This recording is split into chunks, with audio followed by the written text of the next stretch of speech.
Hi, it's Sandro, and today I'd like to take you back to 2001. 2001 was a fairly pivotal year for me in my career because it was the time that I decided that after about 13 years in the business, it was really time to branch out, to reach out to high net worth individuals, sports stars and celebrities. Do not ask me why I decided that I was going to do it at that particular time. I felt I had enough experience and confidence.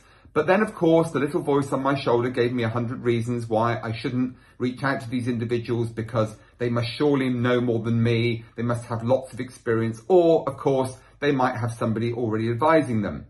And up until that time, I thought of lots of reasons why I wouldn't do it.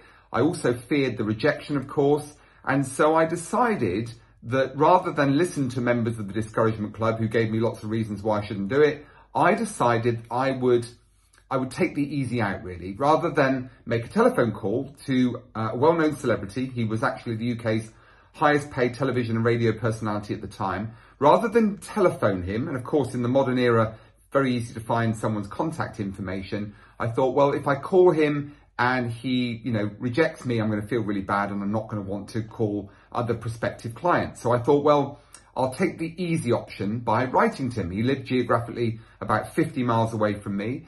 And so I found his contact information and I wrote him a letter. There's a lot more to this letter than I can cover today in this short video. But essentially, I decided to write based on the fact that I read this article. And the great thing about magazines and newspapers, and in particular social media, is there's always somebody being featured, somebody quite high profile, well-known, successful financially, for example, maybe running their own business. And so I wrote this letter, and this letter comprised 3 basic paragraphs. And the 3 rules to this extraordinary letter, I'll explain why it was an extraordinary letter in a moment. The 3 golden rules are, and 3 appears quite a lot in some of the masterclass coaching I give. Very important number for reasons you'll come on to discover in these free videos. And of course, if you subscribe to the masterclass. So essentially 3 paragraphs in this extraordinary letter. The first one was the reason for writing. And of course, I'd read this article in this magazine. The second was creating a link. Empathy, of course, is the basic human building block of all relationships.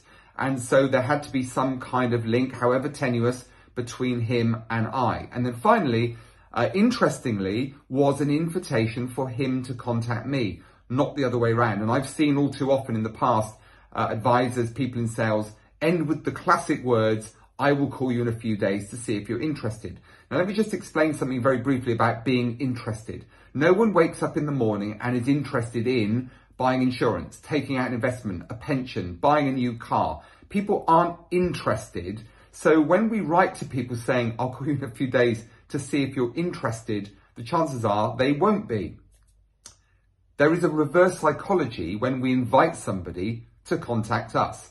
And many of those of you who subscribe will know that I have this mindset that really goes as follows. You need me more than I need you. And that's not arrogant, that's a confidence. We literally change people's lives in terms of what we do. And therefore, I want that person to know that they have or need to contact me, not necessarily the other way around. When this person, to my surprise, because it was the first letter I'd ever written, contacted me, my first burning question, of course, in that first initial meeting was, what was so extraordinary about my letter that prompted you to call me? And what he said to me was, there was nothing extraordinary about your letter, which is why I call it an extraordinary letter, because those words really resonated with me at the time. What he said to me, and this has stuck with me forever, and it has prompted me to write one of these extraordinary letters every single week ever since I wrote that first letter in November 2001. What he said to me was, the reason you are here today, Sandro, is you are the only person in the 24 years I've been in British broadcasting, at the top of my game, if you like, who has ever had the courage to reach out and contact me. And that was a real epiphany, a real crossroads for me in my life. It was a threshold I was able to step over, and that really transformed the way I thought about the high net worth, sports star and celebrity marketplace. Obviously, lots more to the construction of the letter and the way that we communicate, the way that we present the letter, more to that later on. But I encourage you to remove the mental shackles that are unfortunately predetermined by the little voice and the members of the Discouragement Club. And please realise that these people are no different to everyone else we meet day to day. They have the same need for the products and services and the relationships that we offer.